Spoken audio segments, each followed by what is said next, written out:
a este webinar de Observatorio de Recursos Humanos, de la cual pues soy yo directora, Maite Sáenz. Vamos a hablar del tema, de esta nueva normativa que nos regula el teletrabajo y que, bueno, pues nos ha dejado con muchas dudas. Por eso hemos planteado esta sesión en la que, por supuesto, vais a poder formular todas las preguntas que consideréis. Algunas ya las tengo, me las habéis hecho llegar por correo, pero a medida que vayamos profundizando con nuestro ponente, pues podéis ir enviando vuestras cuestiones. Como tenemos una hora y el tema va a dar para mucho, pues simplemente presento a nuestro orador hoy, Javier Thibó. Él es of Cosel de Pedrajas Abogados y además es profesor de Derecho del Trabajo en la Universidad Complutense de Madrid. Es conocido por todos, conocedor a fondo de la normativa laboral y se ha estudiado también muy a fondo pues esta nueva normativa de la cual nos va a intentar abrir un poquito de luz. Javier, la pantalla y el grupo es todo tuyo. Buenas tardes. No sé si me veis. ¿Sí? Sí, te oímos. ¿Y me veis? También. Perfecto. Nada, simplemente dar las buenas tardes a todos y agradecer la invitación para estar hoy aquí y tratar de aclarar en la medida de lo posible el contenido de la nueva ley de trabajo a distancia.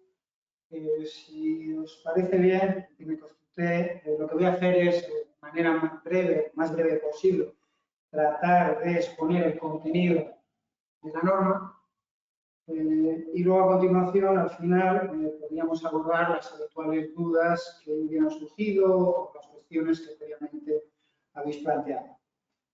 Ya sin más prolegómenos, voy a tratar de hablar, en primer lugar, sobre todo, cuál es el objeto de la norma y cuáles son, decirlo de algún modo, los límites del terreno del juego. Porque vamos a ver que, utilizando el símil futbolístico, se ha expulsado del ámbito de aplicación de la norma a numerosos colectivos. Y eso va a determinar en buena medida que haya distintos regímenes jurídicos de trabajo en función del concreto colectivo de trabajador a distancia de que se trata. Desde un punto de vista formal, en todo caso, señalar que la ley es una ley extensa, efectivamente. Veremos que en numerosos aspectos no es tan novedosa como pudiera parecer, porque en contra de lo que se afirma en la exposición de motivos, no hay propiamente, no había un vacío legal. Existe una regulación del trabajo a distancia, podemos considerar que es sucinta, pero que en todo caso ya reconocía numerosos derechos a los trabajadores a domicilio o más ampliamente a los trabajadores a distancia.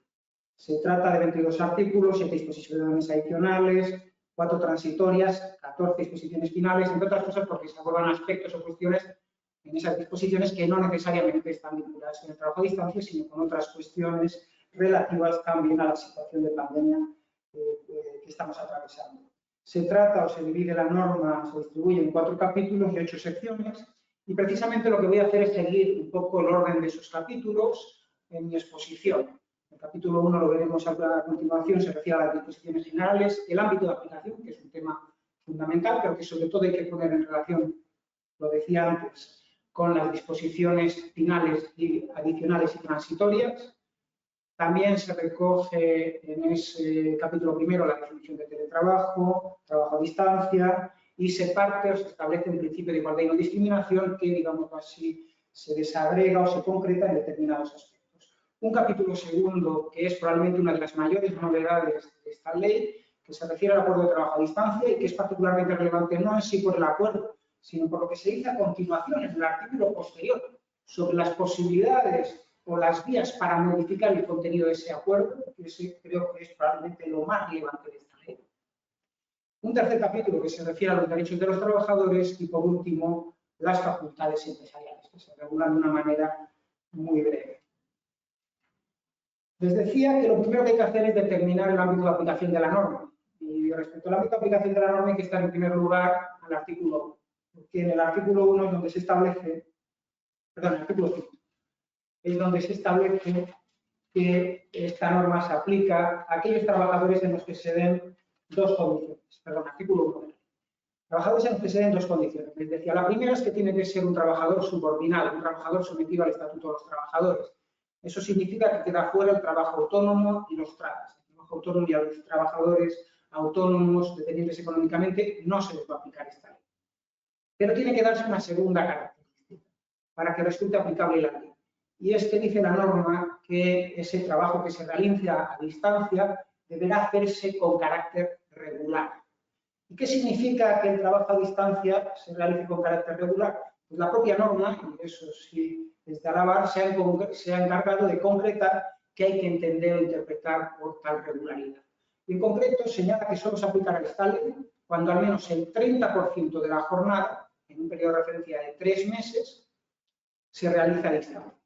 Por lo tanto, eso significa que si se trata de su puesto de trabajo a distancia excepcional, puntual, por ejemplo, para atender al hijo durante la situación del COVID, en caso de que se haya establecido que tiene que permanecer confinado o para atender a un hijo que está enfermo por gripe, pues obviamente parece que ese supuesto no encaja dentro de la ley en la medida en que normalmente esa situación no se va a prolongar durante el tiempo que exige la norma. Del mismo modo que tampoco tendrá encaje dentro de la ley, queda al margen de esta ley, veremos luego cuál es el régimen legal aplicable, los supuestos de teletrabajo que, aunque digámoslo así, se mantienen en el tiempo, no llegan a alcanzar ese porcentaje de jornada. Piensen, por ejemplo, en aquellas empresas que ya al día de la fecha habían pactado que los trabajadores teletrabajasen o trabajasen a distancia un día por semana. Pues bien, si eso es lo que se ha acordado con los trabajadores, por ejemplo, en el acuerdo de empresa, en el convenio colectivo, esos concretos trabajadores quedan al margen de la ley, en la medida en que no se alcanza el 30%. Por lo tanto, este es un primer elemento que hay que valorar a la hora de determinar a quiénes se aplica y a quiénes no la nueva ley de trabajo a distancia. Insisto, tiene que ser trabajo subordinado y al menos el 30% de la prestación se tiene que realizar a distancia. Ahora bien, para, decía, delimitar las líneas del terreno de juego y ver qué jugadores quedan dentro del campo y cuáles fuera, hay que atender también las disposiciones finales y transitorias de la ley, el Real Decreto Ley 28/2020. ¿Por qué? Porque allí observaremos que se ha excluido del ámbito de aplicación de la ley aquellos que en principio estarían afectados a 3 colectivos. Es decir, más allá de aquellos que no alcanzan el 30% de la jornada en régimen de trabajo a distancia, hay otros colectivos a los que tampoco se va a aplicar esta nueva ley. ¿Qué colectivos son esos? Pues en primer lugar, dice la norma que no se aplicará la nueva ley íntegramente. Dice que habrá que estar en principio, lo veremos luego, a la normativa ordinaria, aquellas relaciones de trabajo vigentes y que estuvieran reguladas con anterioridad a la publicación del Real Decreto Ley por un acuerdo o convenio colectivo sobre condiciones de prestación de servicio a distancia. ¿Qué significa? Pues que está dejando fuera del ámbito de aplicación de la ley, en principio, a aquellos trabajadores a distancia que lo eran antes de la aprobación del Real Decreto Ley y siempre y cuando, eso sí, condición añadida, en esa empresa haya un convenio o un acuerdo colectivo que establezca las condiciones de prestación del servicio de esos trabajadores. Es decir, siempre y cuando en esas empresas existiera ya un régimen normativo o regulador específico para los trabajadores a distancia.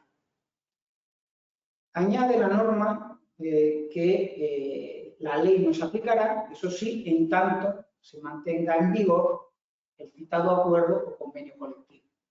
Contempla además la norma la posibilidad o la eventualidad de que ese acuerdo o convenio colectivo no haya establecido una duración máxima. Para ese caso, lo que dice es que en todo caso la ley será aplicable transcurrido un año desde la publicación del Real Decreto Ley 28/2020. Pero deja a continuación abierta la puerta a la posibilidad de que los negociadores de ese acuerdo o convenio colectivo, para el que no habían fijado una duración determinada, establezcan una duración superior, que eso sí en ningún caso podrá superar los 3 años. ¿Qué significa esto? Pues que los trabajadores a distancia, digamos, de antes de la pandemia, quedan fuera del ámbito de aplicación de la nueva ley. Eso sí, tan solo en la medida en que tuvieran ya un acuerdo o convenio colectivo sobre trabajo a distancia y siempre y cuando no se superen los límites temporales que señalan. A partir del momento en el que decaiga el convenio o acuerdo colectivo, pues se supere el límite de 1 año, y entonces sí resultará aplicable la nueva ley. Ese es un primer colectivo que queda excluido. Un segundo colectivo... Discúlpame, Javier. Sí. Nos piden algunos asistentes que por favor te arrimes un poquito más, te acerques más al micrófono. A ver si ahora sí me oye mejor. Yo creo que sí. Sí, Yo por lo menos sí. Voy a Gracias. Hay 3 colectivos que quedan excluidos del ámbito de aplicación de la ley, al margen de aquellos trabajadores que no alcanzan el 30% de la jornada en modo de trabajo a distancia. El primer colectivo decía que queda excluido del ámbito de aplicación de la ley son los trabajadores a distancia, que lo eran ya antes de la entrada en vigor de la nueva norma, antes de la publicación de la nueva norma, y siempre y cuando trabajaran, estaban servicios en empresas que tenían un acuerdo convenio colectivo que ya regía las condiciones de trabajo de los trabajadores a distancia. Esos trabajadores, al menos de momento, se ven excluidos del ámbito de aplicación de la ley. Es una exclusión transitoria. La ley señala que quedan excluidos en tanto se mantenga en vigor el acuerdo convenio colectivo que venía rigiendo sus condiciones de trabajo específicas. Y eso sí, con los límites que decía, contempla también la ley para el caso de que ese acuerdo convenio colectivo no hubiera previsto una duración máxima. Existe un segundo colectivo que también queda excluido del ámbito de aplicación de la ley y son los que vamos a denominar coloquialmente trabajadores a distancia de la pandemia, que son aquellos trabajadores a distancia que lo son como consecuencia de una decisión adoptada por la empresa de acuerdo con lo dispuesto en el artículo 5 del Real Decreto Ley 8/2020, es decir, aquellos supuestos en los que la empresa recurrió al trabajo a distancia antes que suspender los contratos o reducir la jornada en el marco de la situación de emergencia sanitaria, o aquellos supuestos en los que los trabajadores a distancia lo son como consecuencia de una decisión adoptada por la empresa como medida preventiva frente al COVID-19. Es decir, son los que, insisto, coloquialmente podemos considerar los trabajadores a distancia de la pandemia. Y existe un tercer colectivo que también queda excluido de la ley y son los empleados, el personal laboral, al servicio de las administraciones públicas. El personal laboral al servicio de las administraciones públicas también queda excluido del ámbito de aplicación de la ley. Por lo tanto, vemos que son numerosos e importantes los colectivos que en principio quedan al margen de la aplicación inmediata, al menos, de la ley. La cuestión entonces es cuál es el régimen jurídico o la normativa o el marco regulador aplicable a esos colectivos que quedan fuera. Pues bien, empezando por el final, respecto a los empleados públicos, en concreto respecto del personal laboral de las administraciones públicas, fundamentalmente el personal laboral de las sociedades públicas, lo que prevé la norma es que se le aplicará la normativa específica. El problema es que en el momento en el que se aprueba el Real Decreto Ley 28/2020 no hay propiamente una normativa específica. De ahí que en la transitoria segunda se diga a continuación que hasta tanto exista una regulación específica se les aplica o se les sigue aplicando el artículo 13 del Estatuto de los Trabajadores en la redacción anterior al propio Real Decreto Ley 28/2020. Es lo cierto también que un día antes de la aprobación del Real Decreto Ley se alcanzó un acuerdo en la mesa de negociación de las administraciones públicas para promover la modificación del Estatuto Básico del Empleado Público para precisamente contemplar una regulación específica del teletrabajo para los empleados públicos. Y allí se alcanza un acuerdo que propone o eleva una propuesta de modificación del Estatuto Básico del Empleado Público. En concreto, se propone un nuevo artículo 47 bis, con el contenido que señalo aquí. Pues bien, ese acuerdo que se alcanzó el día 21 de septiembre, finalmente hoy se ha plasmado en una norma porque precisamente en el Real Decreto Ley 29/2020 que se ha publicado hoy y que entrará en vigor mañana, se contempla cuál es esa regulación específica del trabajo a distancia para los empleados públicos y entre ellos el personal laboral del sector público. Es interesante detenerse a ver cuál es esa regulación porque es mucho más sucinta que la que se establece para el resto de trabajadores, digámoslo así, para los trabajadores, para el personal laboral, los trabajadores subordinados que no forman parte del sector público. básicamente se resume en lo que señalo ahí. No se configura propiamente un derecho a trabajar a distancia, se exige autorización para trabajar a distancia de la unidad administrativa correspondiente, se exige que haya voluntariedad y reversibilidad, y un matiz importante, que lo veremos a continuación, no aparece en la nueva ley de trabajo a distancia para, digámoslo así, el sector privado, y es que la ley, el Estatuto Básico del Empleado Público, sí contempla la posibilidad de que se excepcione la voluntariedad, cosa que, repito, veremos a continuación, no se contempla en todos los casos o para los dos afectados en la nueva ley de contrato, la nueva ley de trabajo a distancia.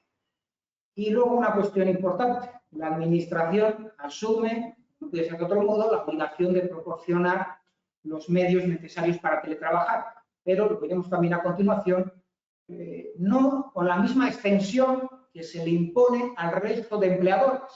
Curiosamente, la Administración no se aplica a sí mismo lo que sí va a exigir el Gobierno, posteriormente las Cortes Generales, en el momento en el que se convalide el Real Decreto Ley, a los demás empresarios.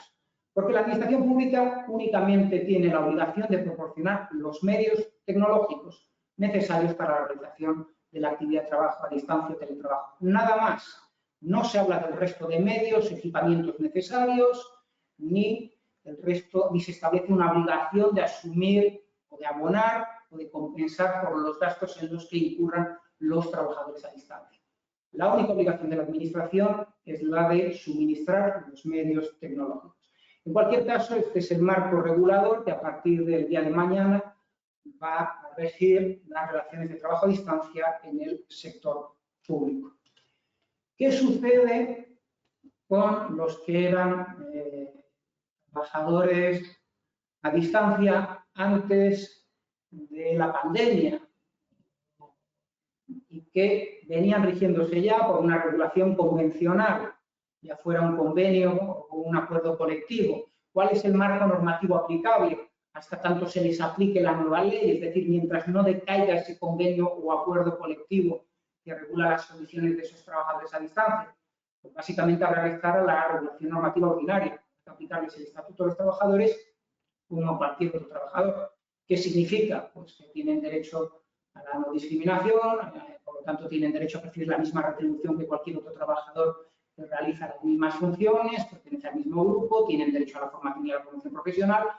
Hay una obligación de registro horario, por supuesto, en los términos que establece el artículo 34, apartado 9 del Estatuto de los Trabajadores. Tienen derecho a la seguridad en el trabajo, tienen derecho a la intimidad y a la protección de datos, tienen derecho a la desconexión digital y tienen derecho a ejercer los derechos colectivos en los mismos términos que cualquier otro trabajador. Por lo tanto, a estos trabajadores a los que por el momento no se les va a aplicar la nueva ley de trabajo a distancia, hay que aplicarles el Estatuto de los Trabajadores, igual que a cualquier otro trabajador, y eso sí, también las especificidades que en su caso se hubieran establecido en esos convenios o acuerdos colectivos que son los que precisamente determinan que no se aplique la nueva ley.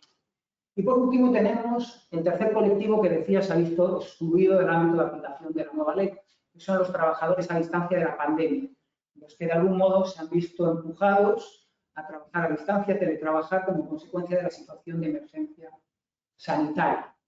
Pues bien, para estos trabajadores a distancia, como decía antes, la ley, el Real Decreto Ley 28/2020, en principio establece que no se va a aplicar la nueva ley, pero eso sí dice salvo en dos concretos aspectos. Hay dos aspectos de la nueva ley que sí se aplican a los trabajadores a distancia de la pandemia. El primero es muy claro. La redacción del precepto no da para dudas. Se dice que las empresas están obligadas a dotar de los medios, equipos, herramientas y consumibles que exige el desarrollo del trabajo a distancia, así como el mantenimiento necesario. Por lo tanto, se establece una obligación muy similar a la que veremos luego se establece con carácter general en la nueva ley de trabajo a distancia. La duda surge en el segundo aspecto, y es que no se dice que la empresa estará obligada a abonar o compensar al trabajador por los gastos en que incurra como consecuencia de la realización de la actividad de trabajo a distancia, sino que de una manera mucho más confusa, más gris, se dice que en su caso la negociación colectiva establecerá la forma de compensación de los gastos derivados para la persona trabajadora de esta forma de trabajo a distancia, si existieran y no hubieran sido ya compensados. Lo cierto es que aquí la duda que surge inmediatamente y que ha generado un extenso debate es si esto significa que la empresa tiene o no obligación de compensar al trabajador por los gastos en los que pueda incurrir. Pensemos en consumos eléctricos, consumo de calefacción, si en su caso, wifi, si en su caso la empresa tiene ya, respecto de estos trabajadores de la pandemia, obligación de abonarles o compensarles por eso. Lo cierto es que la redacción no es nada clara. Y podemos defender por un lado, interpretar que en la medida en que no se ha establecido una obligación de la empresa como tal, no hay voluntad del legislador de establecer ese o de reconocer ese derecho a los trabajadores, pero también hay quien interpreta que esa llamada a la negociación colectiva, en los términos que se ha hecho, comporta que el trabajador tiene derecho en todo caso a que se le compensen esos gastos, aun cuando nada se diga en la negociación colectiva. Insisto, no es una cuestión clara y seguramente va a derivar en conflictividad en las correspondientes demandas judiciales y veremos en qué términos se resuelve. Lo cierto es que a lo largo de la negociación yo sí ha sido uno de los caballos de batalla de las organizaciones empresariales en cuanto a sumarse o no al acuerdo que finalmente se ha plasmado en el Real Decreto Ley. La voluntad o el interés de las organizaciones empresariales era que las empresas no tuvieran obligación al menos de compensar a los trabajadores por los gastos en que hubiera incurrido el trabajador cuando se trate de trabajadores de la pandemia. Eso, al parecer, es lo que se habría acordado informalmente y que se habría plasmado en esta redacción. Pero lo cierto es que, llegado en su caso una demanda y ante un juez, ese compromiso parece que no tendría demasiada validez probatoria a la hora de facilitar la interpretación de la norma, dado que tampoco se dice nada en la exposición de motivos. En todo lo demás, a estos trabajadores de la pandemia, ¿qué hay que aplicarles? El Estatuto de los Trabajadores. En todo lo que no sea en concreto referido a la obligación de suministrar esos medios o las dudas que pueda haber sobre la obligación de abonar o compensar por esos gastos, hay que aplicarles el Estatuto de los Trabajadores. Por lo tanto, tienen los mismos derechos que cualquier otro. Y, por supuesto, entre otros, el derecho a la seguridad y salud en el trabajo. Con la única especialidad, eso sí, ya lo saben, como consecuencia de lo dispuesto en el artículo 5 del Real Decreto Ley 8/2020, de que se admite la posibilidad de realizar autoevaluaciones en materia de prevención de riesgos laborales. Hay dos cuestiones, finalmente, que no aborda este Real Decreto Ley, ni abordan los anteriores y que han generado un amplio debate y que todavía pueden seguramente plantear algunos conflictos en las empresas. En la medida en que hemos pasado de la desescalada, parece, a la reescalada, y que posteriormente, cabe esperar, habrá una nueva desescalada. Y son dos cuestiones que no aborda la ley directamente y sobre las que se ha generado también una importante discusión o debate doctrinal. En algunos casos no solo doctrinal, sino que ha dado pie incluso a alguna demanda por parte de los trabajadores y a la adopción de medidas cautelares por parte de algún juez. Las dos cuestiones que no aborda de manera clara, de manera expresa la norma, es si se puede imponer o no al trabajador el trabajo a distancia durante la situación de emergencia sanitaria que estamos atravesando. Si se puede imponer el trabajo a distancia a un trabajador de la pandemia, insisto, estamos todavía al margen de la ley, de la nueva ley. Y les decía que es una cuestión que no es clara. Si nos atenemos a la regulación anterior, parecía que no. Es algo asentado o era algo asentado que el trabajo a distancia requiere de voluntariedad. De hecho, hay una doctrina del Tribunal Supremo en particular que es muy clara, en el sentido de exigir en todo caso que haya acuerdo con el trabajador. Y lo cierto es que la legislación de excepción, esta cascada de reales decretos ley que se han sucedido desde el mes de marzo, en ningún momento han establecido expresamente que se excepcione la exigencia de voluntariedad. Es verdad que se da carácter preferente al trabajo a distancia frente al trabajo presencial, pero solo se da carácter preferente. No se establece en ningún momento, por ejemplo, que el trabajo a distancia sea obligatorio frente al trabajo presencial. Y además se dice que siempre y cuando no haya impedimentos técnicos o de otro tipo. Bien, podría llegar a considerarse un impedimento, es precisamente la negativa del trabajador a trabajar a distancia. Insisto, no es una cuestión que esté clara en la norma, ni mucho menos. La doctrina está dividida. Lo que sucede es que probablemente es un debate estéril, por una razón, porque si el trabajador se niega, ¿cuál sería la consecuencia? Probablemente la suspensión del contrato de trabajo con el consiguiente perjuicio económico para el trabajador, que es lo que hace que en último término este debate sea estéril, porque hay que entender que ningún trabajador va a renunciar a una parte de su salario simplemente por el hecho de no poner a disposición el domicilio. Lo que sí es más relevante probablemente y que tampoco aborda la situación de la pandemia, esta sucesión de reales decretos ley que se han producido, es si se puede imponer el retorno al trabajo presencial mientras no se haya superado la situación de emergencia sanitaria. Y bien, lo cierto es que con la ley en la mano no parece que exista un derecho de los trabajadores al trabajo a distancia con carácter general. Insisto, la ley no ha llegado a imponer en ningún caso que el trabajo a distancia sea preferente frente al trabajo presencial. No ha establecido el carácter obligatorio del trabajo a distancia. Se puede seguir recurriendo al trabajo presencial. Prueba de ello es que entre las excepciones a las limitaciones a la movilidad se recogía precisamente la posibilidad de desplazarse al trabajo. Cosa distinta, eso sí, es que el empresario estará en todo caso obligado a garantizar la seguridad y salud de los trabajadores en las dependencias de la empresa. Por lo tanto, tendrá que cumplir con lo que ha dispuesto el Ministerio de Sanidad. Y si no fuera posible garantizar la seguridad y salud de los trabajadores, entonces sí, la empresa tendría que recurrir al trabajo a distancia. Por tanto, que esa es también una medida, digámoslo así, preventiva o de reacción frente al COVID-19 para evitar contagios frente al COVID-19. Pero insisto, única y exclusivamente en la medida en que, mediante el resto de medidas que se contemplan en la guía que elaboró el Ministerio de Sanidad, no sea posible conjurar o reducir el riesgo de contagio en las dependencias de la empresa. Y por último, en relación con esta cuestión, señalar también que cuando la empresa puede imponer al trabajador el retorno a las dependencias de la empresa, lo que sí podría a continuación el trabajador hacer, solicitar, es que volver a trabajar a distancia sobre la base de las previsiones contenidas en el plan Me Cuida, es decir, podría reclamar o exigir seguir trabajando a distancia por razones de cuidado de familiares vinculados al COVID-19 o incluso sobre la base de lo dispuesto en el artículo 34.8 del Estatuto de los Trabajadores. Ahora sí, una vez que tenemos claro quién se aplica la nueva ley, paso a analizar el contenido de la misma. Y lo primero destacable de esta ley es que se basa en dos principios, el principio de voluntariedad y el principio de reversibilidad. ¿Qué significa? Pues que el trabajo a distancia se configura como voluntario para la empresa y el trabajador. Eso significa, desde la perspectiva empresarial, que no se le puede imponer al trabajador el trabajo a distancia.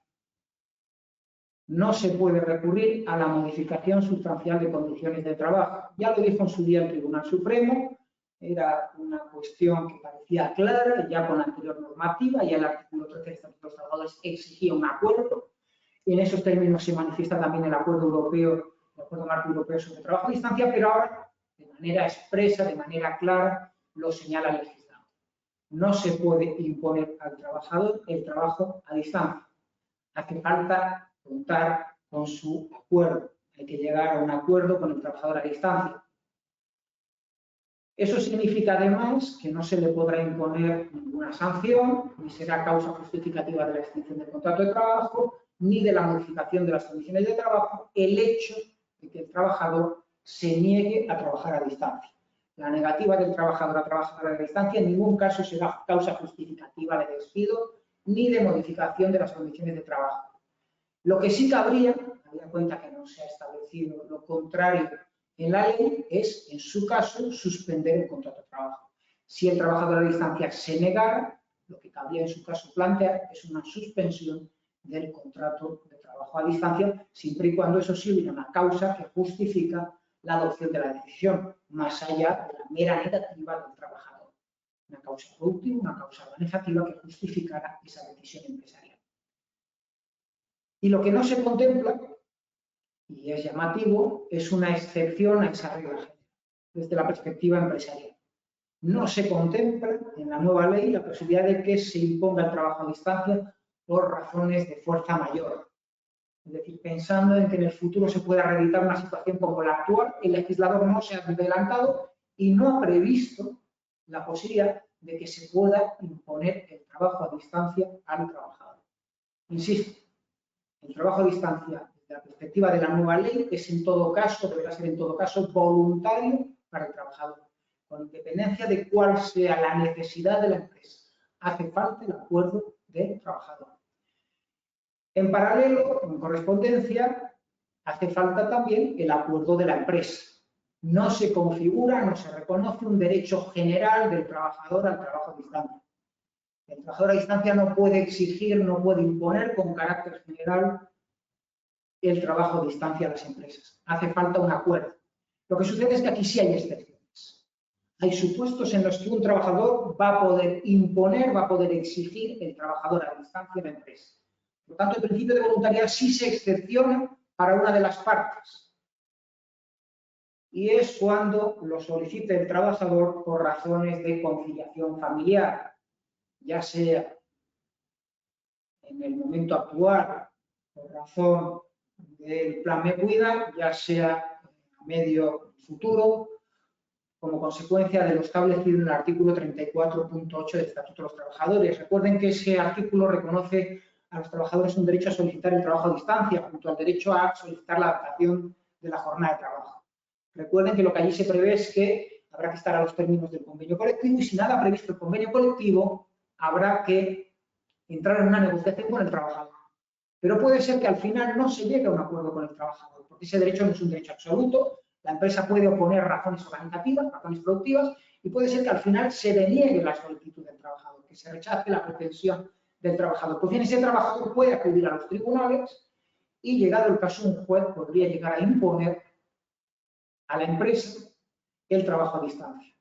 Ya sea porque no hubiera habido propiamente una negociación, que es lo que exige individual, que es lo que exige la ley, ya sea porque no aprecie el juez la existencia de un impedimento organizativo productivo a la pretensión del trabajador. Por lo tanto, insisto, aunque esta ley parte de la voluntariedad, lo cierto es que en la legislación ordinaria, en el Estatuto de los Trabajadores, hay una excepción a esa regla de voluntariedad referida a los supuestos de conciliación familiar.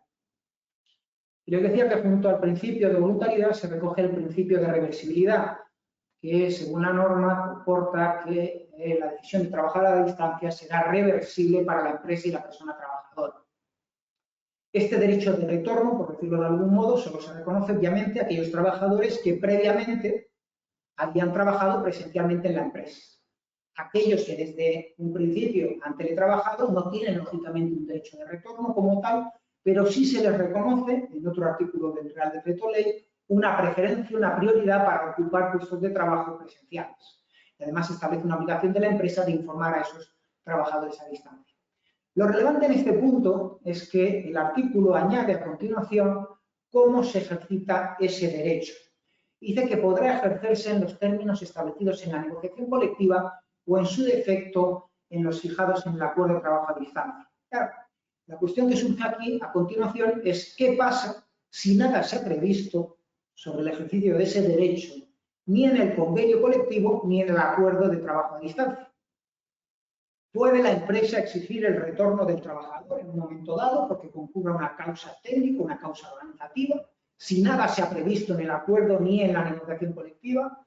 Hay quien entiende que si nada se ha previsto habría que llegar a un acuerdo con el trabajador.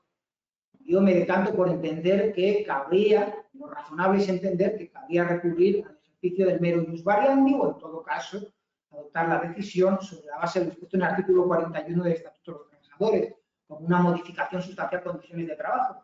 Pero insisto, no sé si es una interpretación voluntarista, pero simplemente me guío por el sentido común. Y es que de lo contrario nos encontramos con que una empresa sí puede imponer a un trabajador desplazarse a trabajar a 500 kilómetros, la base del artículo 40, porque haya razones organizativas o productivas, pero no podría exigirle que volviera a las dependencias de la empresa en la misma localidad sobre la base de las mismas razones. Insisto, creo que es un absurdo que en la medida posible debería aclararse a lo largo de la tramitación, si es que se da del Real Decreto Ley como proyecto de ley en sede parlamentaria.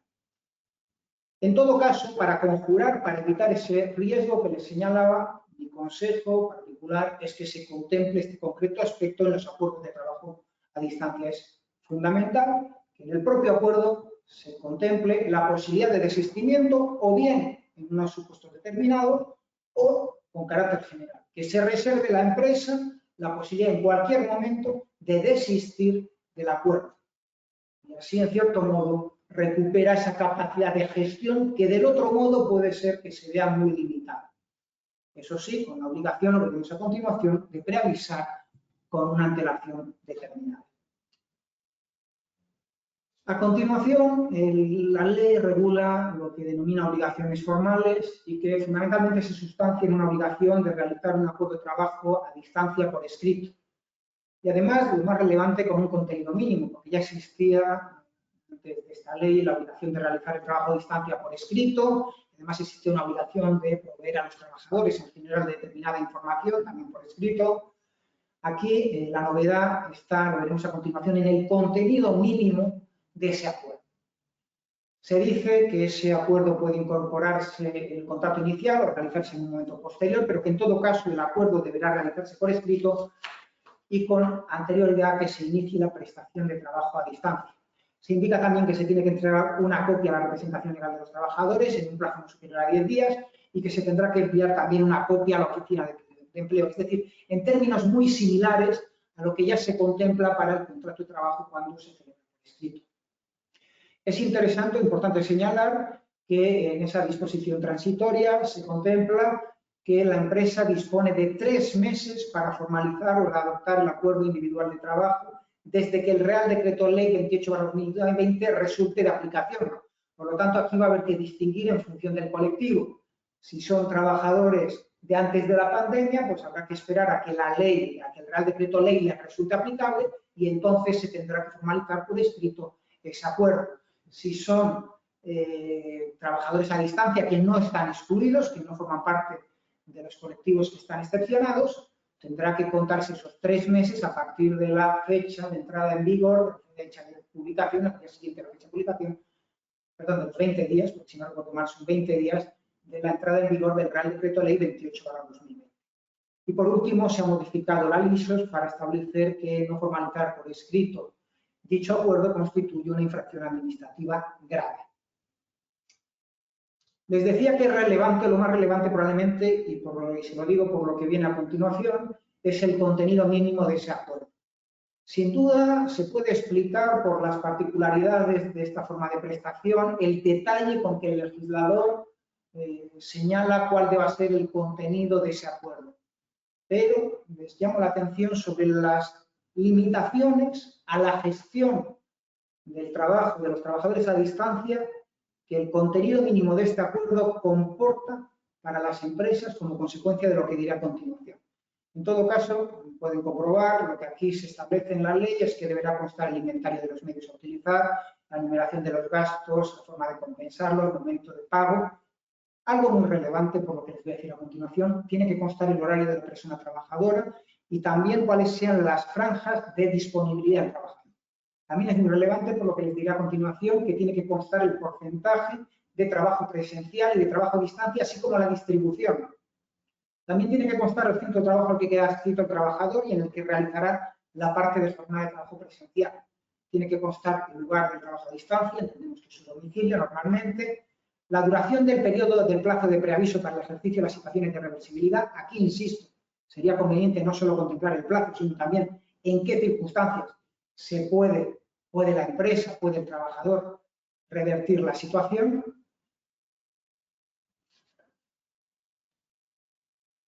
Segundo.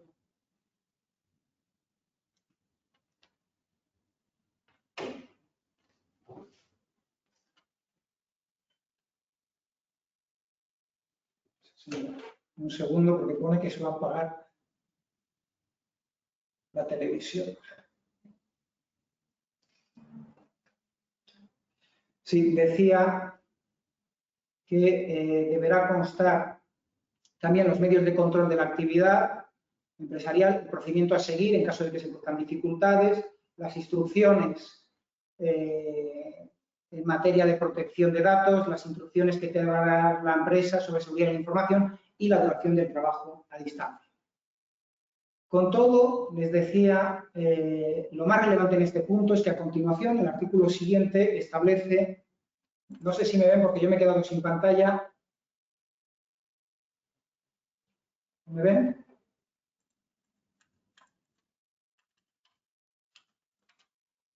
Javier, nosotros sí lo vemos, ¿eh? A lo mejor estás conectado a dos pantallas y si una se te ha apagado.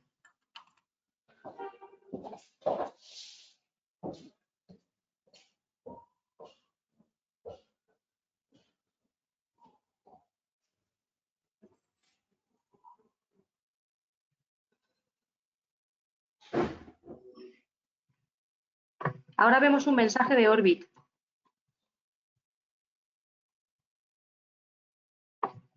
Javier.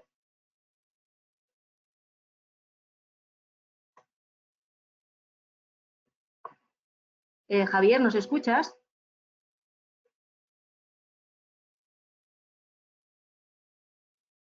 Javier, ¿nos escuchas?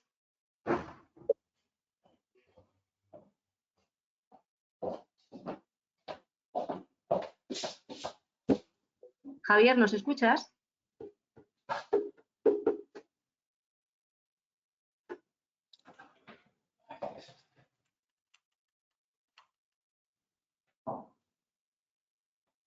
Javier.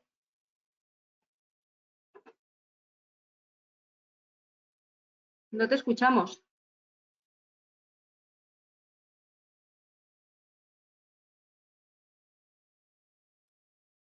Javier.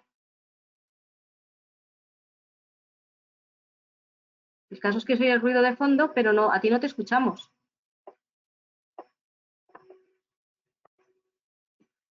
No sé qué ha pasado.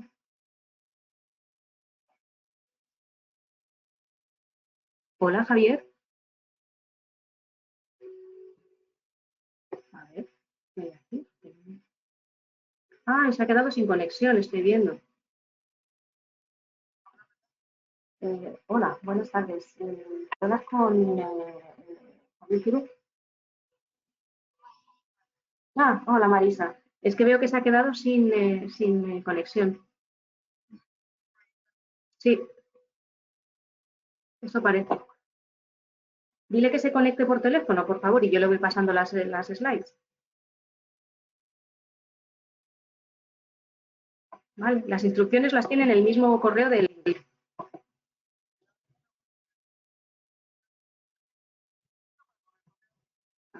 Espera, a ver. Espera, a ver. A ver. Bueno, puedes entrar y buscar en lo anterior, ¿sabes? Pero si no... Ah, vale, espera, yo te doy las instrucciones. A ver.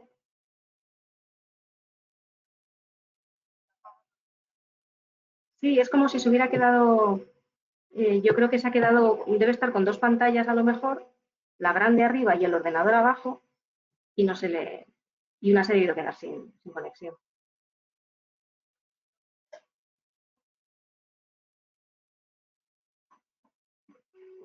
Pero mira, si quieres te doy el teléfono para que se conecte.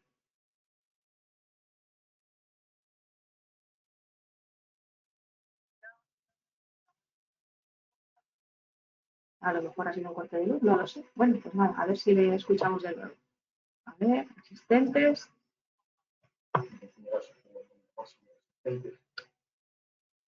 No.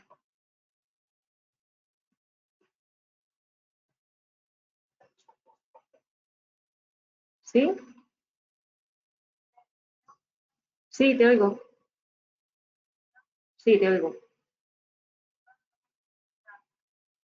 Pero te digo yo el número de teléfono, que lo tengo aquí. Sí, es para que se pueda conectar por teléfono, él puede hablar por teléfono y yo voy pasando las slides.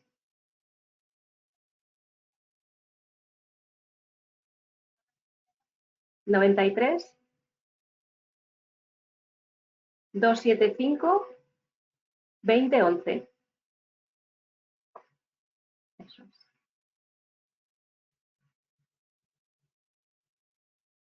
Y ahora te aparecerá y tienes que pinchar un código.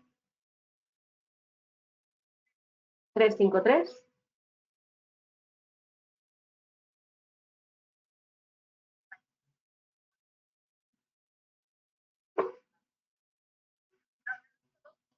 No, 353 075 473.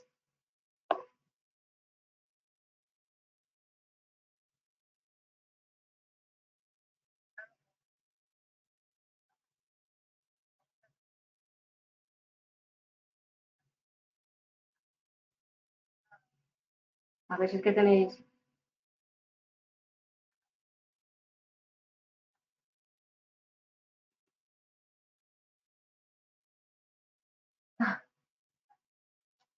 Vale, bueno.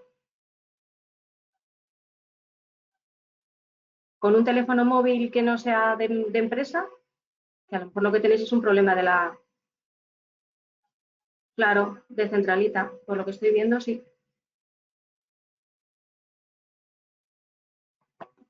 Bueno, Paula.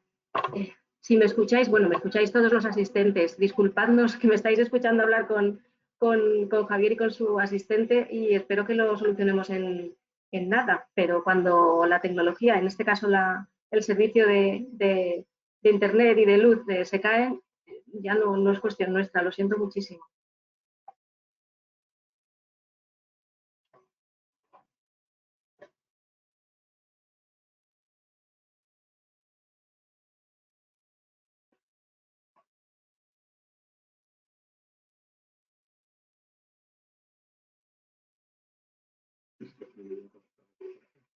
Sí, puedes probar si quieres.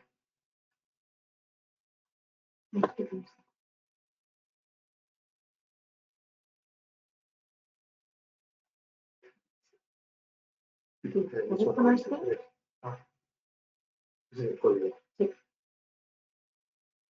¿Tenéis un teléfono delante, Marisa?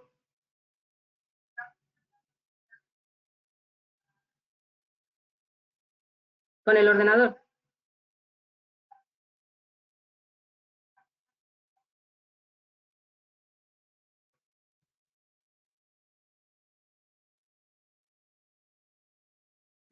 Yo creo que es más fácil a lo mejor que os conectéis directamente por el teléfono. Claro, tiene que ser un móvil. Sí.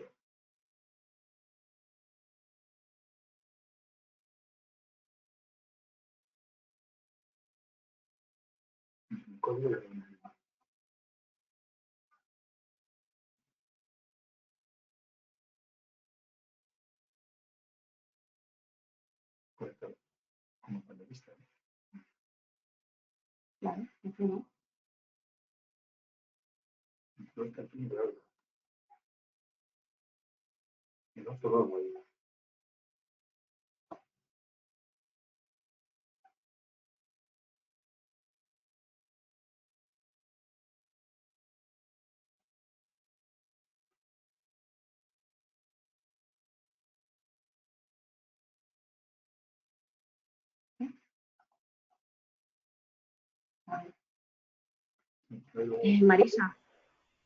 Marisa, mira, nosotros hemos probado a conectarnos por teléfono y es muy sencillo.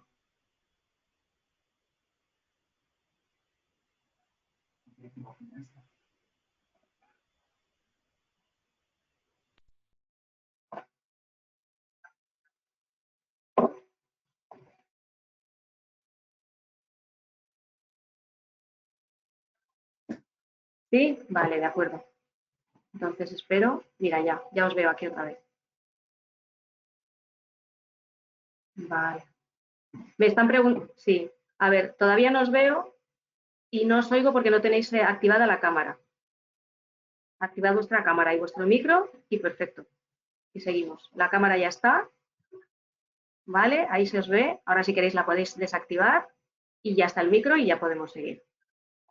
Gracias a todos por la paciencia, porque seguís conectados más de 400 personas y eso de verdad que es digno de agradecer.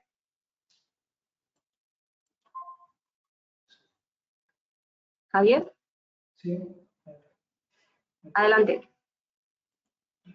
Un segundo.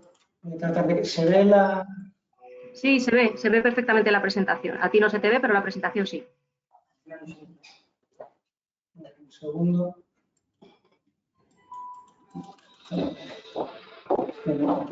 Se ha quedado congelada la presentación. ¿Puedes activar la presentación? Sí.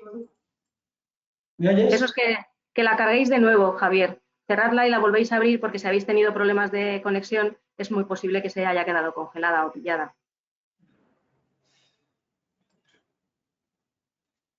Es que... La cierras y la vuelves a abrir y ya está.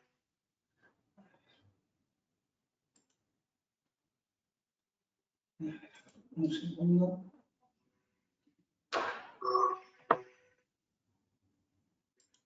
Además tienes la vista protegida también. Necesito la presentación. Aquí está. Se ha quedado congelada en otro sitio. Es que hay que descargarla. No se puede hacer. ¿La veis ahora? Sí, sí que la vemos. Intenta ponerla en modo presentación. Sí, lo que pasa es que ya más no voy a... prefiero no tocar. Si la veis, ¿se ve bien? Sí, se ve. Si la puedes mover, pasar las slides. Sí, ¿se mueve? No. Entonces, un segundo.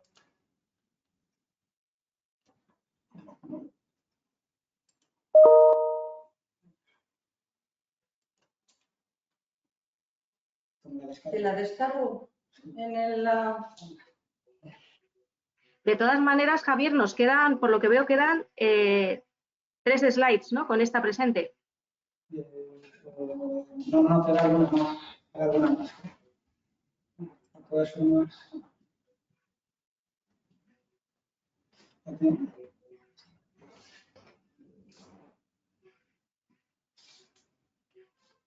En lo que colocan la slide, de todos modos, si os parece, continúo donde lo había dejado. Vale, perfecto. Estamos hablando del principio de reversibilidad. Pero estamos hablando del contenido del acuerdo de trabajo a distancia. Veíamos que era particularmente detallado ese contenido mínimo que se establece ahora en la ley. Y el problema de ese detalle es que el Real Decreto Ley 28/2020 prevé, dispone, que la modificación de las condiciones establecidas en ese acuerdo tendrá que hacerse por acuerdo con el trabajador. ¿Qué significa? Que si hemos fijado un horario porque nos lo impone la ley y se refleja en ese acuerdo, posteriormente, para modificarlo, hará falta acuerdo con el trabajador. Cuando hayamos establecido unos periodos o unas franjas de disponibilidad que tienen que figurar en el acuerdo, si se quiere revisar, si se quiere modificar, hará falta acuerdo con el trabajador.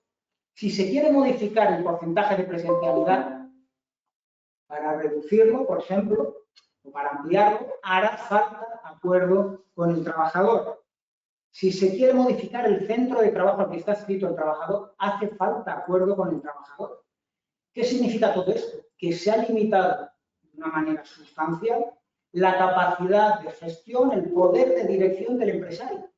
Paradójicamente, este trabajador a distancia al final resulta ser más rígido para la empresa que un trabajador presencial. Tal y como está redactado el artículo, lo que figura en ese acuerdo de trabajo a distancia queda blindado y solo se podrá modificar si se cuenta con el acuerdo del trabajador. No cabe ya el ejercicio del ius variandi para modificar su horario. No cabe recurrir a la modificación sustancial de condiciones de trabajo. Por lo tanto, estamos ante una limitación al poder de dirección que va más allá de la que se establece con carácter general para los trabajadores. A los trabajadores presenciales se les puede modificar el horario por la vía del mero ius variandi o de una modificación sustancial de condiciones de trabajo. En cambio, a un trabajador a distancia no se le podrá revisar o modificar si no se cuenta con su acuerdo. Por lo tanto, creo que esta es probablemente una de las mayores novedades de la ley y son las enormes restricciones que se establecen en cuanto a la posibilidad de revisar las condiciones de trabajo, que van mucho más allá de las que se contemplan en el Estatuto de los Trabajadores para el resto de trabajadores. En este caso, el poder de dirección del empresario se ve enormemente limitado. Aquello que figura en el acuerdo no se puede revisar con posterioridad, salvo, insisto, que se cuente con acuerdo del trabajador. Esto creo que rigidifica enormemente el régimen laboral del trabajo a distancia y puede ser un desincentivo al establecimiento o a la implantación de trabajo a distancia en las empresas, en la medida en que al final es un trabajador que en lugar de ser más flexible deviene más rígido que los trabajadores presenciales. Entramos ya en el capítulo de los derechos de los trabajadores. Aquí se recoge una relación amplia de derechos, pero que en buena medida reproducen lo que ya se deducía del Estatuto de los Trabajadores. Muy rápidamente se reconoce el derecho a la formación, derecho que ya tenían. Se establece, eso sí, que la empresa tendrá que establecer las garantías oportunas o necesarias para que los trabajadores a distancia accedan o participen de manera efectiva en esas acciones formativas. Se reconoce el derecho a la formación profesional, derecho que ya tenían. Eso sí, se añade que la empresa tendrá la obligación de informar a sus trabajadores a distancia por escrito sobre la existencia de vacantes o posibilidades de acceso a la empresa. Y ahora sí, las dos principales novedades de la ley desde el punto de vista de los derechos de los trabajadores. De una parte, se reconoce el derecho a la dotación suficiente y al mantenimiento de los medios, equipos y herramientas necesarios para el desarrollo de la actividad a distancia. ¿Qué comprende esa obligación? Pues entiendo que al menos el ordenador, la impresora, los consumibles y los elementos muebles como la mesa y la silla. Esos medios, en principio, esos equipos, los tiene que suministrar la empresa. Añade la ley que ello de conformidad con el inventario que hemos visto que se tiene que incorporar al acuerdo individual y de acuerdo con lo que se haya establecido en el convenio o acuerdo colectivo. Por lo tanto, ahora ya sí queda claro que la obligación de la empresa es la de proveer de todos esos medios necesarios para el desarrollo de la actividad. Observen que se hace, lo decía antes, en unos términos más amplios que los que contempla la administración para sí misma como empleador. Aquí no se habla únicamente de medios tecnológicos, sino cualquier medio que sea necesario para la realización de la actividad. Y luego además se reconoce un segundo derecho, que es el derecho al abono y compensación de los gastos relacionados con esos equipos, herramientas y medios vinculados al trabajo a distancia. Aquí cabe pensar en el consumo eléctrico fundamentalmente y la fibra óptica, la conexión a Internet. En principio, en la medida en que sea o asume ese gasto inicialmente el trabajador, debería compensarle la empresa. Hay quien plantea ya la posibilidad incluso de que los trabajadores reclamen otros posibles gastos, como pudieran ser de la calefacción o incluso limpieza de la estancia, o incluso hay quien ha planteado ya que la empresa tenga que pagar incluso por utilizar, por el uso que se está dando a esa estancia para una actividad laboral, en el sentido que casi tendría que pagar parte de la hipoteca de la eventual casa. También se ha planteado en un término más razonable la posibilidad también de contribuir al pago del seguro de la vivienda. En todo caso, estas son cuestiones que ahora sí la ley establece blanco sobre negro que tiene que asumir, obligaciones que tiene que asumir la empresa, y aquí seguramente lo razonable es abordarlas desde la negociación colectiva, abordarlas a través del acuerdo de empresa, estableciendo una compensación a tanto alzado por día de trabajo a distancia que englobe todos estos conceptos. Se reconoce también en materia de tiempo de trabajo tres concretos derechos. El derecho al horario flexible, se dice en la ley, en los términos del acuerdo. Esta sí es una novedad, pero relativa.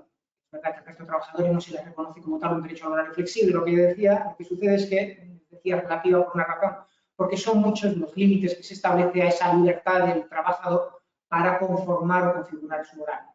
En primer lugar, tendrá que estar a lo dispuesto en el acuerdo de trabajo a distancia, el trabajador además tendrá que estar a lo que se haya dispuesto en el convenio colectivo, tendrá que respetar los tiempos de disponibilidad obligatoria y tendrá, por supuesto, además, que respetar los tiempos de descanso y de jornada máxima establecidos en la ley. ¿Qué significa? Que el trabajador va a tener que cumplir con el horario que se imponga por la empresa, va a tener que cumplir con el tiempo de disponibilidad que le imponga la empresa y que en ningún caso podrá superar los límites máximos de jornada o prescindir de los tiempos de descanso que se impongan en la ley o en el convenio colectivo.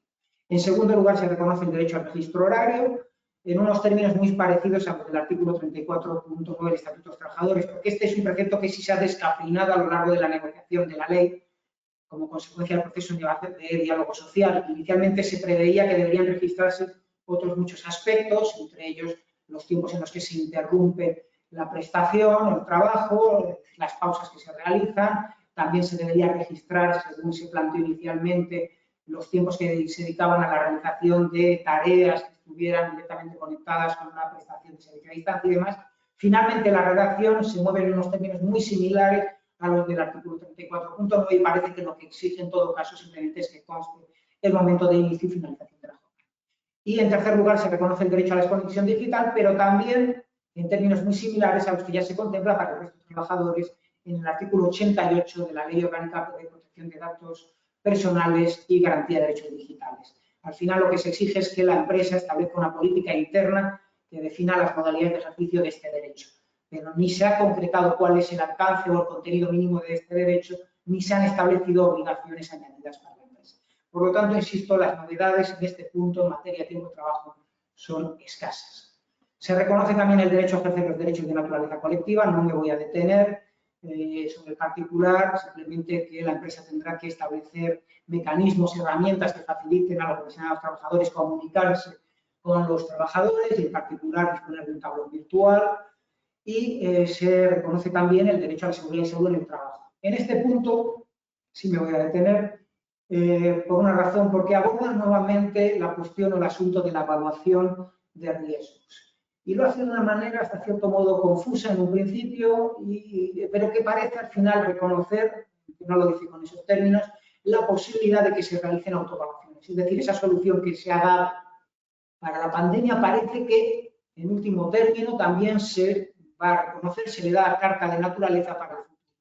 Lo que se viene a decir, parece, es que la empresa tiene que recabar toda la información que sea necesaria para hacer la evaluación. Y que cuando esa información no sea la suficiente para hacerse una composición del lugar, se realizarán visitas al domicilio del trabajador. ¿Qué parece darse a entender? Pues que al menos en un primer momento puede ser suficiente con la información que aporte el trabajador, que puede ser que ni siquiera sea necesaria la visita al domicilio del trabajador. Imaginemos que el trabajador aporta fotografías y una grabación de la estancia de la habitación de trabajo. Si se considera que con esa información, con ese plano, se puede realizar la evaluación, no sería necesario hacer una visita. Si la empresa considera que esa información no es suficiente, tendrá entonces, o sí, mejor dicho, sí se podrá hacer esa visita, pero tendrá que justificarlo sobre la base de un informe escrito, del cual además deberá remitirse una copia al delegado de prevención. Es decir, se configura la visita como algo, digámoslo así, excepcional. Se antepone el derecho a la vida privada, a la intimidad del trabajador. Se dice además que esa visita tendrá que contar con el consentimiento del trabajador y que la visita se tendrá que limitar a la estancia en la que se realiza la prestación de servicio. Pero se contempla incluso la posibilidad de que el trabajador se niegue. Pues bien, para ese caso, insisto, parece que se da carta de naturaleza, que se contempla la posibilidad de que esa visita se sustituya por una autoevaluación. Y por último, se reconoce también el derecho a la intimidad y a la protección de datos personales, en términos muy similares o idénticos a los que contempla la ley. Sí hay una previsión que es relevante, porque resuelve o atiende a una cuestión que se ha planteado ya en algún caso, y es si se pueden instalar o no programas o aplicaciones de control, de vigilancia de la prestación en dispositivos propiedad del trabajador, en su teléfono o en el ordenador. Pues bien, la ley parece que lo admite la instalación de esas aplicaciones o programas de control en dispositivos que sean propiedad del trabajador. Lo que sucede es que será necesario contar con la anuencia, con el acuerdo del trabajador. No se le puede imponer, pero si se cuenta con su conformidad, parece que sí es posible. Y por último, para ir concluyendo, se regulan de manera muy somera las facultades de la empresa. Básicamente, se establece que el trabajador tendrá que cumplir con las instrucciones de la empresa en materia de protección de datos y en materia de seguridad de la información, y además se reconoce, como no podía ser de otro modo, a la empresa la posibilidad de ejercer el poder de control a través de los medios telemáticos. Es decir, que la empresa puede servirse de las mismas herramientas o utensilios de trabajo para efectuar ese control. Eso sí, deberá hacerlo con la consideración debida a la dignidad del trabajador, en particular a su intimidad y atendiendo a lo que se establece sobre el particular en la Ley Orgánica 3/2018 de 5 de diciembre. Y ahora sí, para concluir, señalar cuál es el régimen jurídico aplicable a los trabajadores que no alcanzan ese porcentaje del 30% de prestación en remoto, que quedan excluidos de la Ley de Trabajo a Distancia. ¿Cuál es el régimen aplicable? ¿Cuál va a ser la normativa aplicable? Pues bien, para estos trabajadores que no llegan al 30%, en principio hay que estar algo dispuesto en el Estatuto de los Trabajadores. ¿Qué significa? Pues que también tienen un derecho a la igualdad y a la no discriminación, que tendrán derecho a recibir la misma retribución, también tienen derecho a la formación y a la formación profesional. Por supuesto, se tiene que registrar su horario, tienen derecho al examen del trabajo, a la intimidad, a la desconexión y a los derechos colectivos. Y esta toda es otra cuestión que probablemente va a generar mayor debate, mayores dudas, es si la empresa podrá, para estos trabajadores que no llegan al 30%, imponerles el trabajo a distancia. A mi juicio, no va a ser posible. Entiendo que tampoco en esos casos, cuando no se llega al 30%, se podrá imponer el trabajo a distancia. Entiendo que será necesario contar con la conformidad del mismo. Y ello, sobre todo, sobre la base de la doctrina que en su día estableció el Tribunal Supremo, en virtud de la cual se trata de un medio de propiedad de la empresa y al que no alcanza el poder de dirección de la empresa. Sobre todo porque es un medio en el que se ve afectada la privacidad del trabajador, aunque sea de manera residual o marginal. Ese trabajo a distancia no regular afecta a la esfera privada del trabajo. Y por lo tanto, a mi juicio, será necesario contar también en estos casos con el acuerdo o la conformidad del trabajo. No se le podrá imponer el trabajo a distancia. Lo que no existirá para estos trabajos a distancia no regulares es la obligación de realizar ese acuerdo por escrito de trabajo a distancia con el contenido mínimo que fija el artículo 7 del Real Decreto Ley 28/2020. Esa obligación no existe. Y tampoco existe, entiendo, la obligación de dotarle de los medios, herramientas y útiles necesarios para desarrollar la prestación de trabajo en remoto, ni obligación de compensarles por caso alguno. Otra cosa es que, como en principio es voluntario y no se puede imponer, entiendo que dentro del acuerdo normalmente se pueda prever algún tipo de compensación por los gastos que en último término va a asumir ese trabajador. Pero insisto, eso sería en el marco del acuerdo, en la medida en que entiendo que ese trabajo a distancia no es regular y que no existe obligación, pero si no se le compensa al trabajador, realmente no le interese o que no le interese y que por lo tanto rechace trabajar a distancia. Básicamente este es el esquema o el marco regulador resultante de la nueva ley de trabajo a distancia.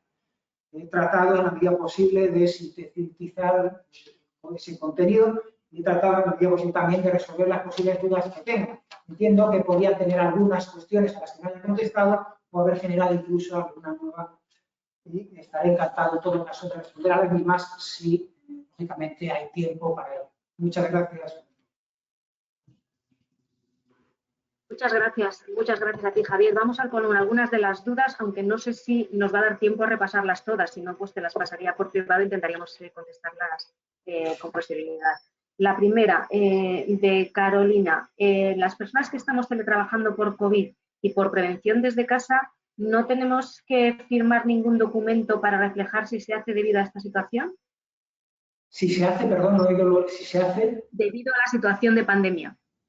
Mi consejo a las empresas sería de reflejarlo, sería más un consejo dirigido a las empresas, que constara por escrito que la adopción de la medida viene precisamente derivada de que es una medida reactiva o preventiva frente al COVID, básicamente para que así quede claro que no rige la ley salvo los dos aspectos que he señalado.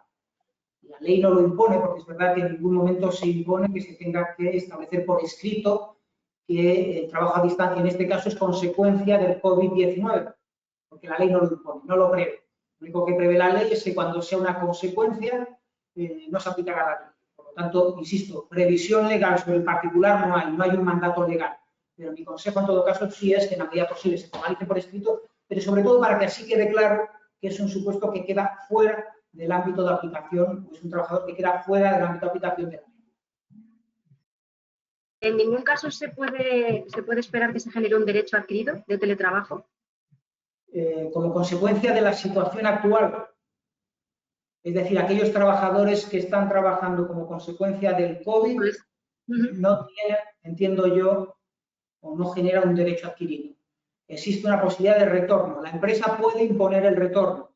Es una situación excepcional y en la medida en que se supere la situación de emergencia sanitaria, la empresa puede imponer el retorno al trabajo presencial. No hay un derecho adquirido. De hecho, puede imponerlo, entiendo yo, ya en el momento actual. siempre y cuando garantice la seguridad y salud de los trabajadores en las dependencias de la empresa.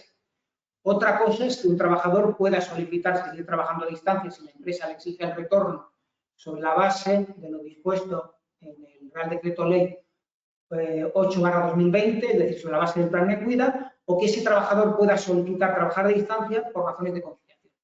Esa posibilidad la va a tener siempre. Pero insisto, si no hay razones de conciliación, la empresa puede exigir el retorno a la situación anterior y no hay como tal un derecho adquirido. De acuerdo. Siguiente pregunta. ¿Se establece un límite temporal o alguna circunstancia que haga decaer la excepción relativa a los teletrabajadores del COVID? No he entendido. ¿Existe? Dice, ¿se establece un límite temporal o alguna circunstancia que haga decaer la excepción relativa a los teletrabajadores del COVID? No, lo cierto es que no. Como tal, no hay una limitación temporal. Probablemente habrá que vincularlo, o se podría vincular a la extensión de la previsión relativa a la preferencia del trabajo a distancia frente a los ERTEs, es decir, a la vigencia, se podría vincular probablemente indirectamente a la vigencia del artículo 5 del Real Decreto Ley 8/2020, es decir, mientras se prorrogan los ERTEs, en tanto que se prorrogan los ERTEs y se mantienen los ERTEs en las condiciones previstas en el Real Decreto Ley 8/2020 y los Reales Decretos Ley que le han sucedido, y dado que el trabajo a distancia tiene carácter preferente, podemos entender que en esa situación, en ese contexto, se mantiene la condición de trabajador a distancia por razón del COVID. O también mientras se mantenga el plan Me Cuida, que ahora ya se ha extendido hasta el 31 de enero del 2021, hay que entender que seguirá habiendo trabajadores a distancia por razón del COVID o de la emergencia. Por lo tanto, como mínimo, entiendo yo que se puede sostener que se sigue siendo trabajador a distancia al menos hasta el 21 de enero de 2020. Pero seguramente esta previsión no puede ser, entiendo, es probable que se prorrogue más allá del 31 de enero de 2020 en la medida en que la situación de reescalada que estamos viviendo se extienda más allá de esas fechas. Respecto a los medios necesarios para trabajar, ¿qué se entiende por medio? Además de los informáticos suficientes, el ordenador, la impresora, en el caso de que haga falta, ¿los consumibles también entran? ¿Puede un trabajador solicitar mobiliario como silla, mesa, lámpara? Respecto de qué trabajadores, no sé si lo he oído al principio, no. No, te decía, la pregunta es que en cuanto a lo que se pueda entender como medios necesarios para teletrabajar, pues entendemos que es el ordenador, la impresora en el caso de que haga falta, pero también preguntan si los consumibles son parte de esos gastos y si además el trabajador puede pedir una mesa y una silla, por ejemplo. Entiendo que sí, porque cuando se regula el contenido del acuerdo, el contenido mínimo, en el artículo 7 se regula el contenido mínimo del acuerdo individual, se refiere a los bienes, en concreto se dice en el artículo 7, yo creo que es a la luz de la cual hay que leer la obligación, se dice elementos muebles, se dice medios, equipos y herramientas, además de los consumibles y elementos muebles, así como la vida útil o periodo máximo de renovación de esto. Yo entiendo que se está dando cabida no solo al ordenador y a la impresora, sino también, por supuesto, al tóner o a la mesa y la silla. Yo creo que todo eso ya tiene cabida dentro de la obligación que tiene ahora la empresa de proveer de los medios, equipos y herramientas necesarios para el desarrollo de la actividad. Entre otras razones también por lo que decía antes, porque debemos hacer una lectura comparativa con lo que se ha dispuesto para la administración pública. La administración pública ha dicho que solo tiene obligación de proveer de los medios tecnológicos. Sin embargo, la Ley de Contrato de Trabajo a Distancia parece que contempla una obligación que va más allá de los medios tecnológicos y que incluiría, por tanto, también la mesa y la silla, que es por lo que se pregunta. Cuando hablas de que se puede imponer el trabajo a distancia, María José quiere saber si se puede, a su vez, la empresa puede obligar a retornar al puesto de trabajo si garantiza todas las medidas de seguridad. Yo entiendo que el empleado se puede negar. A ver, entiendo que la empresa puede imponerlo siempre y cuando garantice la seguridad y salud en las dependencias de la empresa. Por lo tanto, tendrá que cumplir con lo que dispongan los servicios de prevención, cumplir con la guía del Ministerio de Sanidad, establecer los equipos de protección individual adecuados, establecer la distancia de seguridad, los trabajadores tendrán que ir con mascarilla, Entiendo que ya en la situación actual se puede imponer, desde que se produce la desescalada, incluso antes se puede imponer el retorno a los trabajadores al trabajo presencial. Entiendo que es conforme a la ley. Insisto, la ley no ha antepuesto en ningún momento el trabajo a distancia al trabajo presencial.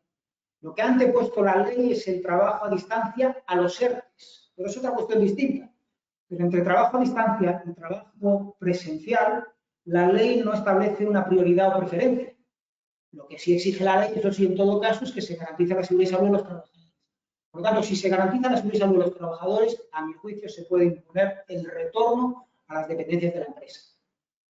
Si no se garantiza, en función de esas otras medidas, entonces sí que la empresa lo que tendrá es que adoptar como medida preventiva el trabajo a distancia. Pero insisto, solo en la medida en que no se pueda garantizar en las dependencias de la empresa la distancia de seguridad y el resto de previsiones que ha dispuesto el Ministerio de Sanidad que tienen que cumplirse en los centros de trabajo. De acuerdo. A ver, esta la leo porque es un poco larga. El procedimiento de nueva creación del artículo 138 bis, ¿cuándo aplicaría?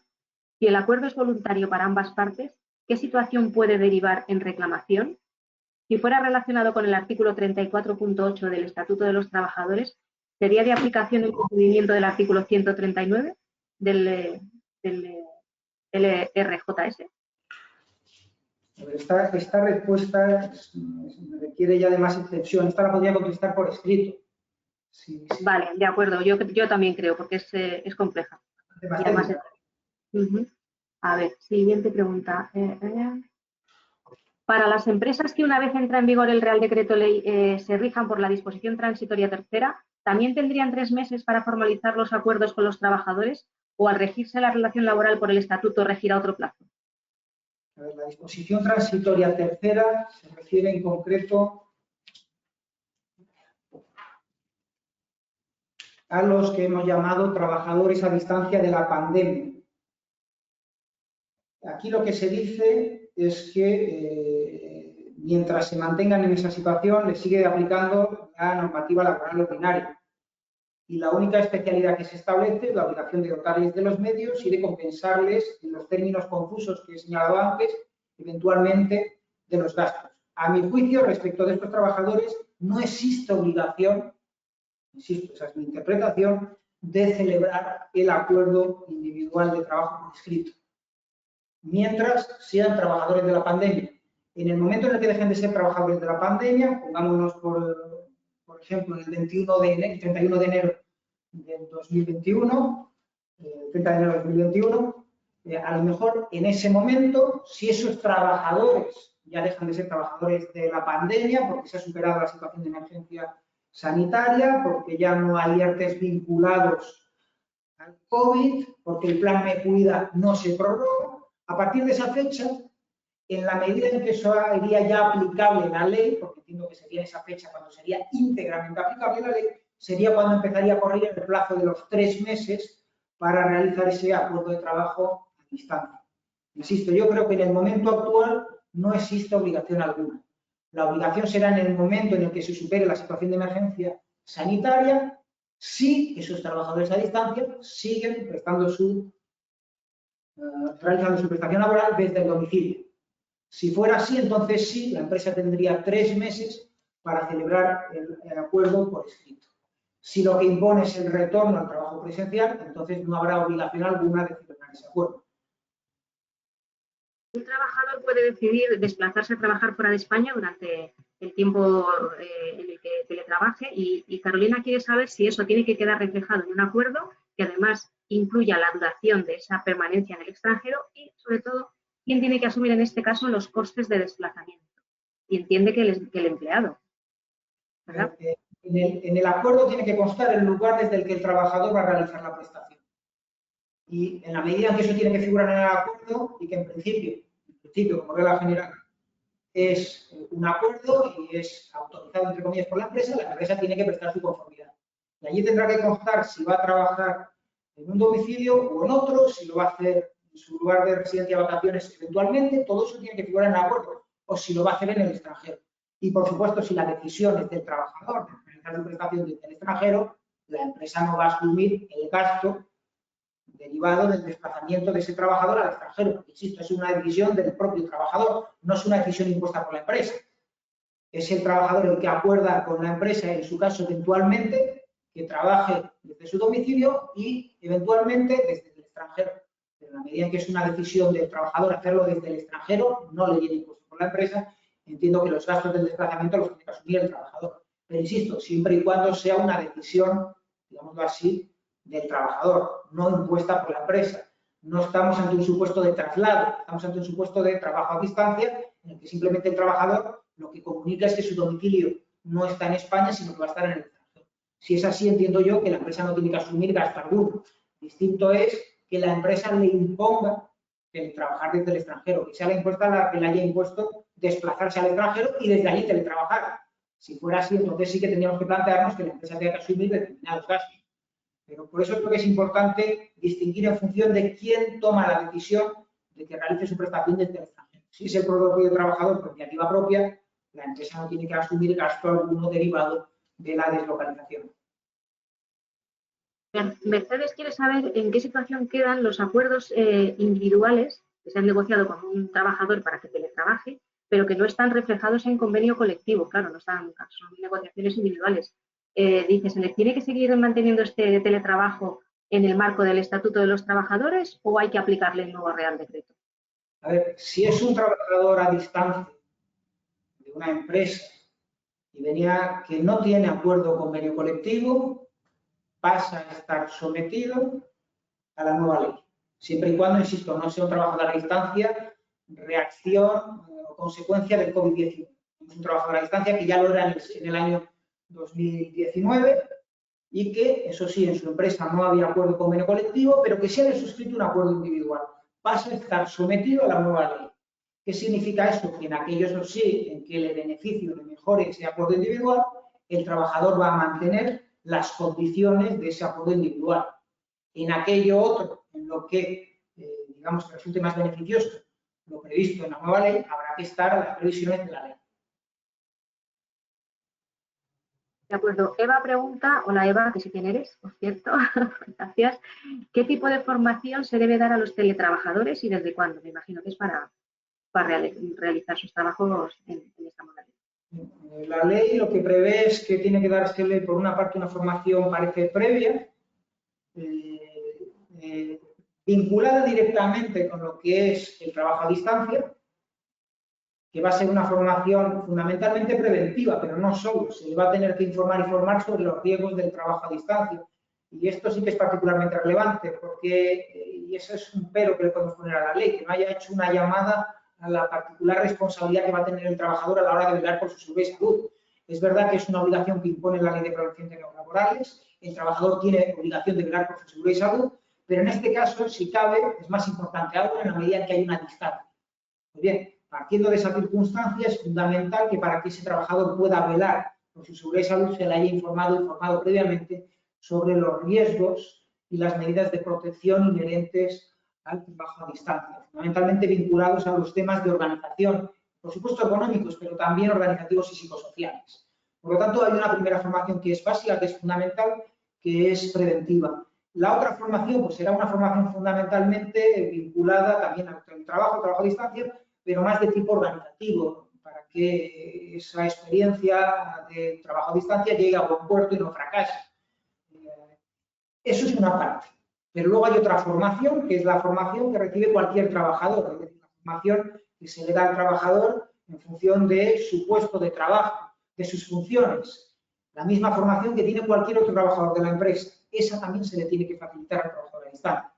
Por lo tanto, va a haber una formación específica del trabajador a distancia, por razón de las peculiaridades de la forma en que desempeña sus funciones, pero luego hay otra que se va a corresponder con sus funciones, con su categoría, y que va a ser la misma que recibe cualquier otro trabajador.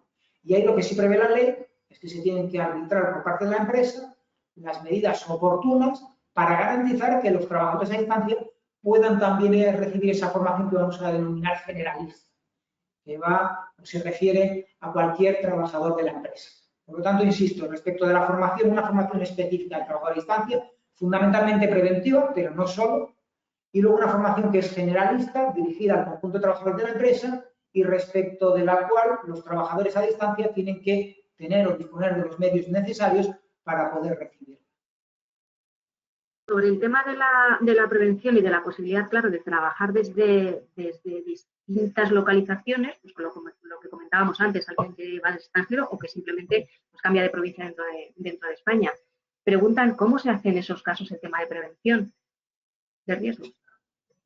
Habrá que distinguir, es decir, en el domicilio hemos visto que fundamentalmente lo ideal sería probablemente hacer una visita. Lo que sucede es que el legislador es consciente de que esa razón de seguridad y salud hay que contraponerla a la esfera privada del trabajador, a su intimidad, y entonces puede ser que el trabajador se niegue y estaría en su derecho. Por lo tanto, aquí fundamentalmente habrá que manejarse mediante la visita al domicilio del trabajador o a través de la autoevaluación que puede hacer un trabajador, que la ley parece que admite, cuando el trabajador no quiera que los responsables de prevención de la empresa visiten su domicilio. Es decir, el domicilio, en principio, la visita y si el trabajador se niega o lo rechaza, una autoevaluación. Aunque, insisto, también parece que la ley contempla incluso una fase previa a la visita y es que el trabajador aporte suficiente información como para que se haga esa evaluación. No sé si a través de un vídeo de la estancia, de imágenes fotográficas, de planos de la estancia que le permitan al servicio de prevención hacer la correspondiente evaluación. Eso por lo que se refiere al domicilio. Tengas en cuenta además que en la medida en que en su caso se establezca la posibilidad en el acuerdo de que el trabajador realice su prestación desde su residencia secundaria en un determinado momento, esa evaluación o autoevaluación tendría que alcanzar también a esa residencia secundaria. Todo eso se tendría que contemplar en el acuerdo individual y la eventual evaluación o autoevaluación tendría que alcanzar también a esa residencia secundaria. Si de lo que hablamos es de un centro de coworking, de teletrabajo, también tendrá que realizarse una evaluación. Es decir, si la prestación se va a realizar a distancia, pero no desde el domicilio del trabajador, los responsables de prevención de la empresa probablemente tendrán que acceder a ese centro de teletrabajo, tendrán que conocer las circunstancias, las condiciones de ese centro, para en su caso poder hacer la evaluación. Puede ser que no sea necesario el desplazamiento, si por ejemplo el trabajador aporta imágenes de ese centro, del lugar de trabajo y demás, y eso le permite al servicio de prevención conformarse una idea aproximada de cuáles son las condiciones para hacer la consiguiente evaluación y en su caso proponer las medidas de corrección oportunas. De acuerdo, pues mira, nos quedan bastantes preguntas, pero yo creo que ya vamos a finalizar para tampoco tenerte, porque sé que tienes otros compromisos ahora después. Intentaremos responderos a todas las preguntas después por escrito, de alguna manera, ¿vale? Para bueno, pues compensar también los problemas técnicos. Yo os agradezco mucho la paciencia porque seguís conectados muchos. El tema también es verdad que lo pide. Gracias a ti también, Javier, por el esfuerzo y por mantener la calma cuando la tecnología se pone en contra.